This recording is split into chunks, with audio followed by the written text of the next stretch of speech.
these things. Okay, are we ready to do this? Oh my god, I was racing, but fine. I see how it is. Yeah, I'm ready. Whoa! Interruption! Wow, that's insane, bro! Wow! Okay, so basically, hi, I'm Brandon from the future. How many days in the future? 2 days. That's pretty insane as of this recording. So basically, hi, you like the content? Subscribe and give the video a like. And also, watch, if you haven't seen the other episodes of that one, Goosebumps podcast, please go check out the other episodes. I have the playlist. I will hopefully have the playlist in the description down below. And go subscribe to all the members in the podcast. Also, if you want to become a member of the podcast, follow me on Instagram, on Facebook, on toxic website Twitter. Wow. And we can figure out something from there. Anyways, enough with the interruption. Enjoy the video and subscribe. Bye.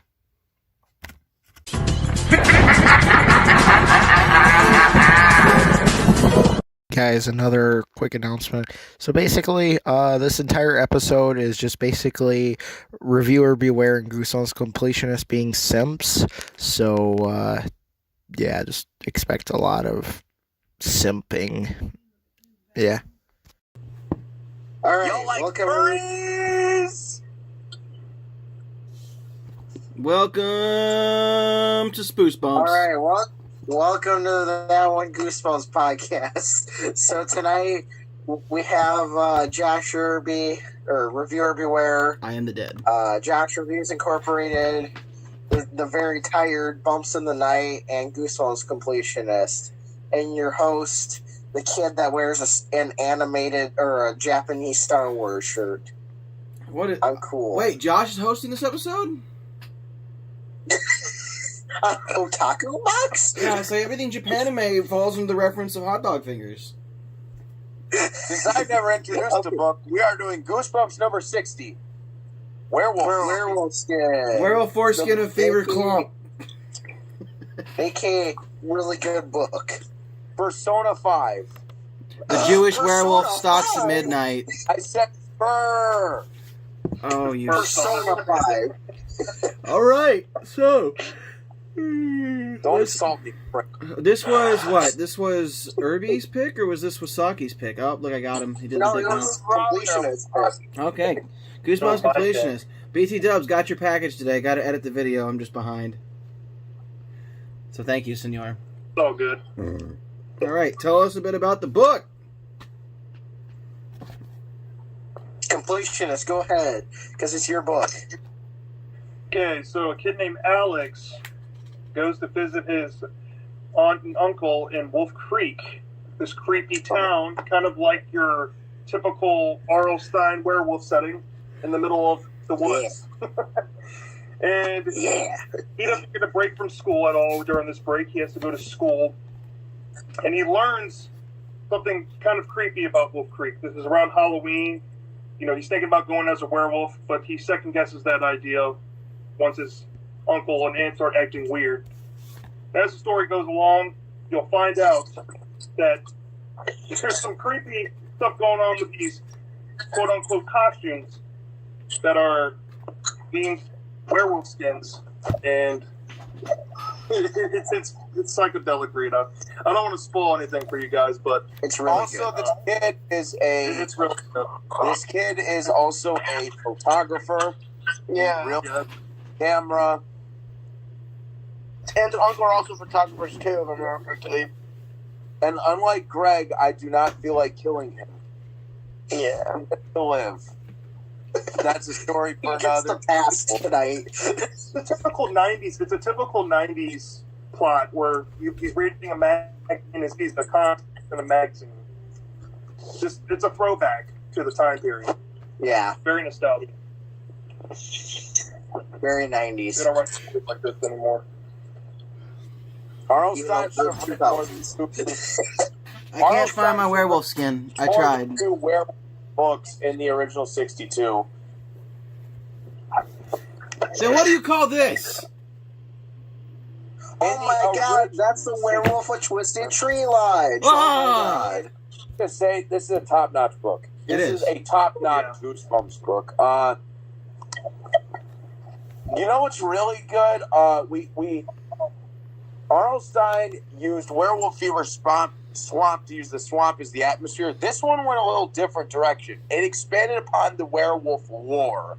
How you find the skins in the abandoned house next door with these made-up neighbors, and just to make up this whole effect of how the werewolf skin works, and to kind of detach the skin from the user. I think it gives a really fresh spin on the idea of what the werewolf is.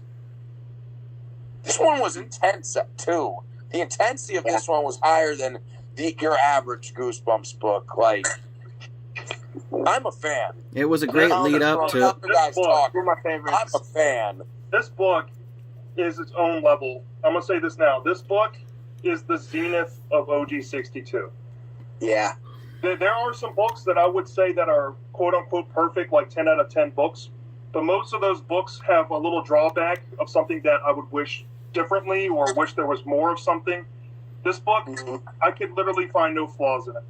It's a perfectly well-balanced book. It has that urban legend setting. It has the Halloween vibe. It has a one of the coolest twists on your typical monster I've ever read in a book. Some of the greatest body horror ever written in Goosebumps. Great plot points all throughout the book. Great characterization. I mean, this book is Extremely. I've only said this about one other book, but I think this book is a perfect book. It's I good. don't get why it never got a reprint, though, because to be honest, this book was considered good, and it got a 2-part episode, but it never got a reprint. The book It never got a encapsulates. reprint, it never got a re-release on DVD. Like, what the heck? And it's the one that, like, it's either it didn't get a reprint because, in my opinion, it's either a bad book or it's a weird situation like Phantom of the Auditorium that we already went over. Yeah. Or it's I Live in Your Basement, which kind of pushed Goosebumps past its limit. I don't get why this one never did. I think it's a disappointment guys. because you could actually argue it stacks up to Werewolf of Fever Swamp, and in a lot of areas actually surpasses it. I agree with that. And I have an answer for that question, though. I think Scholastic has a uniformed idea of what they think the classic 62 should appear as. I think this book and I Live in Your Basement were the two first books to really push the envelope, and I think they kind of pushed them too far in that series to where Scholastic doesn't want to associate those books with the other books because they I will say Werewolf Skin's probably, if you had to list the scariest Goosebumps books for a kid, it's probably in at worst the top like 12. This one got up there. I mean, low key, this is the only one. Well, I'm gonna say this now. In the end of the book, there's no doubt about it. That kid's dead. Alex is dead. Poor Alex. And he got bit in the chest. The kid's dead. To the death too. I mean, this book gets bloody. This book gets graphic. I mean, like. It definitely feels more like a Series 2000 book, but even then, it just feels like something R.L. Stine wouldn't even write. It's just that good. There's no excuse for this book to be overlooked. I'm not going to say it's the very best book in the series, which it's not, but I think this might be a sleeper top 10 book people don't discuss enough. It's definitely one of my top 10. I've only ever said this about one other book, and I don't like using the term perfect, but I think this book is genuinely a perfect Goosebumps book. I'm with you, Ron. I don't like I think it's close to perfect.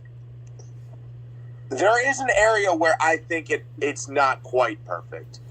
First off, I'm going to say it right now. I'm not about to tell you everyone the twist is bad. The actual ending when you realize Alex either died or just got bit in the chest for a werewolf is good.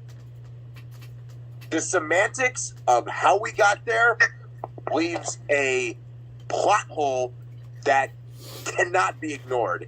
It does not. I'm not angry. This book is still awesome. It objectively does not make sense how Hannah was wearing the skin and was able to bite Alex and have full control over her senses. Like, that's a plot hole. Maybe she That was logically does not make sense.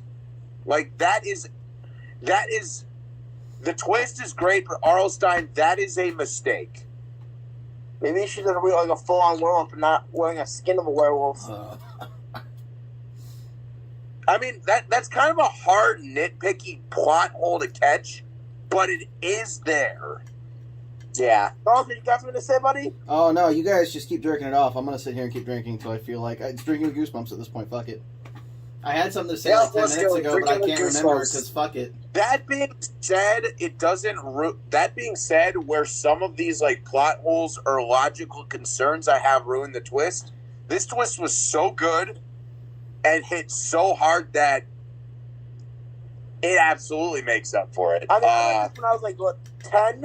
This book is in the library, and I legit was like, in the last part, my way, well, what happened? Is this kid dead? Plus, let's be honest. The fact that his aunt and uncle were the werewolves wasn't terrible. Unlike Werewolf Fever Swamp, where you kind of knew who the werewolf was, Right. Yeah. to find out it was his aunt and uncle, that's one of those like, no. Yeah, No. I swore That's me that, legitimately shit, shocking. bro. The scary thing is, the scary thing is that reveal happened like 2/3 of the way through the book, so you had to go through the rest of the book on eggshells because you had no idea what was going to happen. Yeah. Right. Yeah, It was I mean, absolutely terrifying. like, it just sounds like we're just sitting around simping for this book, but this is a near perfect entry. Like, I really don't see why this isn't. I feel like this book came out too late in the series for its own good, because this is like, it has all the like content and merit of a classic Goosebumps book. It just was like Haunted School and I Live with Your Baby with the disadvantage.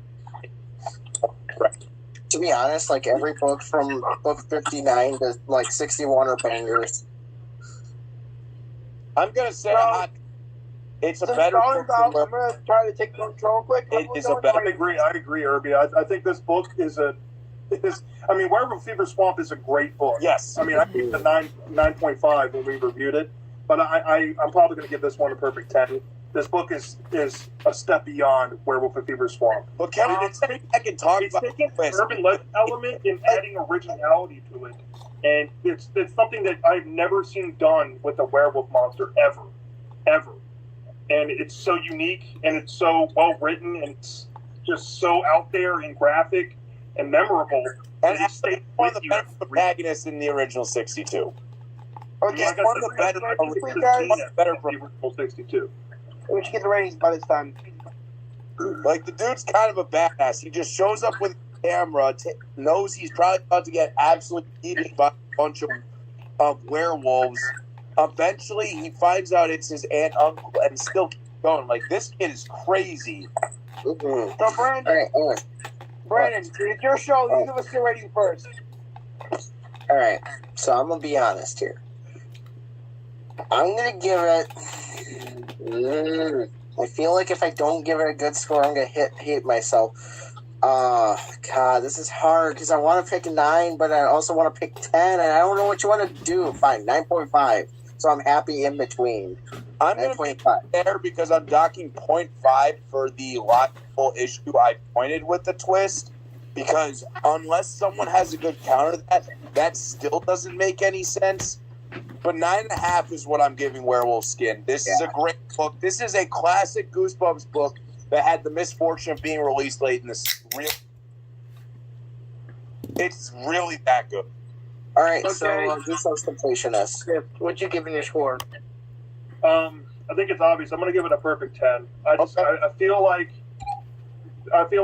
that this book is just a little bit a step beyond than a lot of the classics that we all know and love. I think this one is overlooked because of those other books, And since it's overlooked because there's never been reprintings of it, I feel like if more people had access to the story and actually read it, they would probably agree that this is definitely one of the more standout stories from the classic 62, and possibly the whole franchise of Goosebumps, period. It is one of those deepest moments that when you're reading it, you know you're witnessing greatness as you're reading it. I'm gonna be a completionist. I'm gonna give it a 10 dogs. When you giving your score? Oh, you actually want me to say something? You sure you don't want to I keep was jerking trying the to book get them off? to stop so they could talk, but they wouldn't stop. I tried like 6 fucking times at this point. This is just drinking Goosebumps 2. I'm not rating it, because if I rate it, you're going to all be upset. All right, What, Dalton. like a 4? I'm going to factor it for you. Let's see here. 2 10s, 2 9.5s. That's not very hard. 9.75. There you go. There's your score. Wow, we did it. Now episode time. Yay, let's go episode. Dalton, you didn't give. No, I'm not scoring it. I'm passing. I'm going to tell you what I told my college teacher before I dropped out. I paid for this class. I don't have to answer. I pass. Moving on. Go ahead, talk about the episode. Okay. Before we start the episode, I gotta say this. The evilest character in the entire episode is not the bullies. It is the bus driver at the beginning of the episode. She does a real dickish move.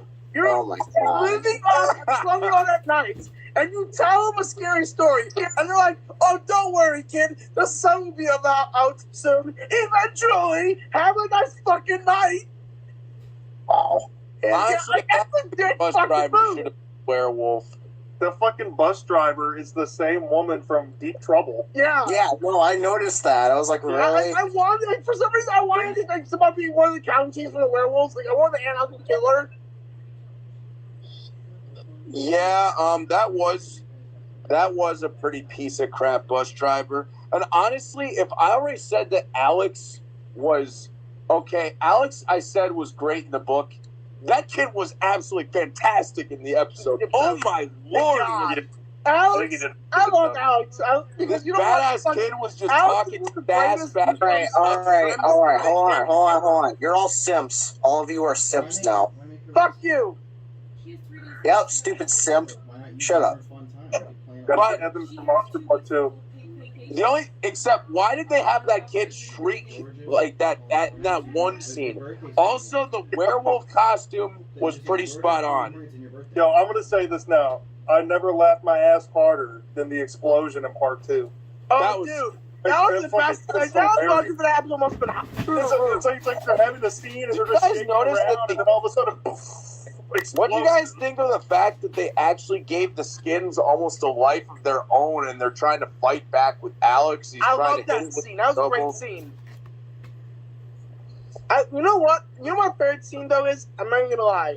It's where they turn where Alex turns the insult the bullies were giving him on themselves. Like, oh, meet me behind the Marston place tonight at 12. Electric chicken, cluck, cluck, cluck. Remember that? I'll tell you my favorite scene, and the cinematography had like an angled shoot to it. It was in the kitchen when he discovers that his aunt and uncle have been wearing the suits. Oh yeah, and it's just like time he's like, "Yeah, I'm making you breakfast." Oh, those are cool shots, yeah. Yeah. Oh my god, you can just feel the tension in the air. And That's then like really good Like, cinematography. Alex okay, is cool. trying to eat But it's breakfast 7 and o'clock. gets It's scared out of Saturday. his mind.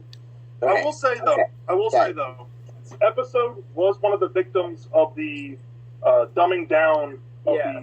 the episodes. The story was definitely muffled. Yeah.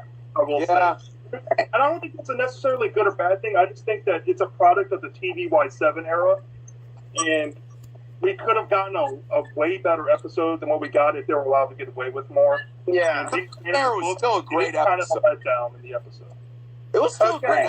great. All right. Before we start jerking off this book for 2.5 hours, how about we start giving like a review, like an actual score, instead of just simping for this? Yeah, this I mean, episode? hold on. Let's say some stuff we didn't like about the episode. Let's try to balance this out. Or the book.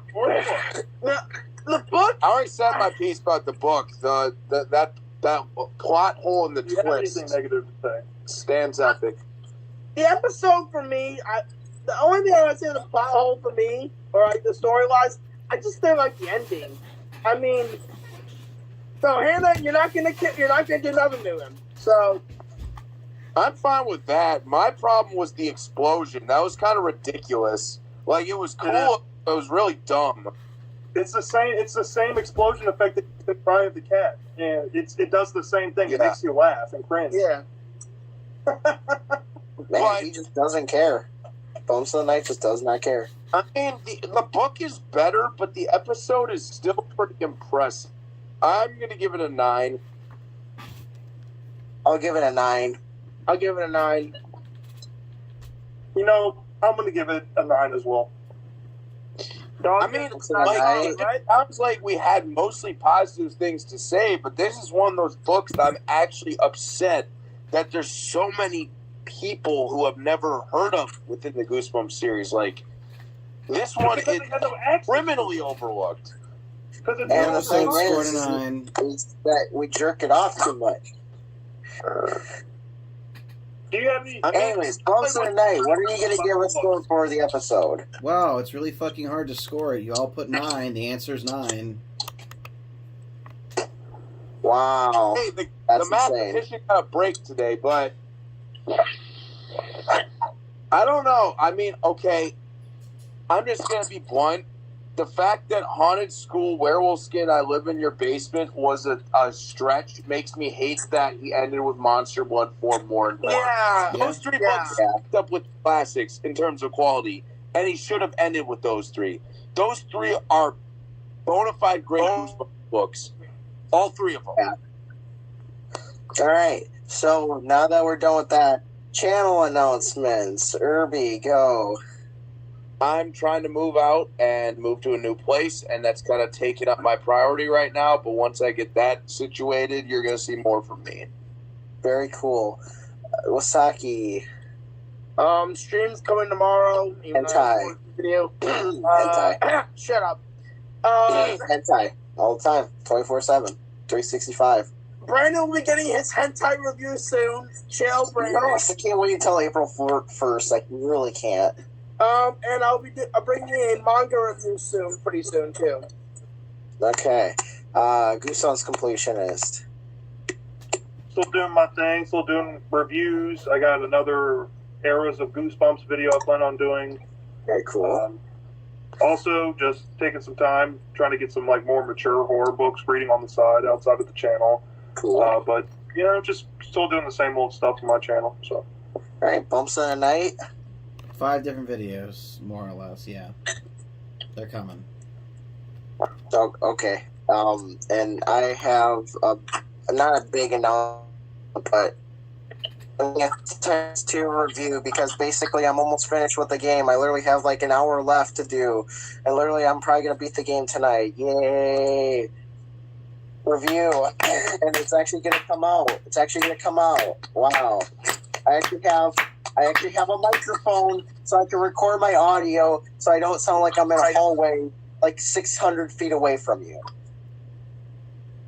So yeah, epic. Thank you. So thank you guys for watching the podcast. I've noticed lately we've been getting a lot of support on the podcast, and that's awesome. Thank you for watching the podcast. And stay tuned for our next episode, which is going to be my book, which is Say Cheese and Die.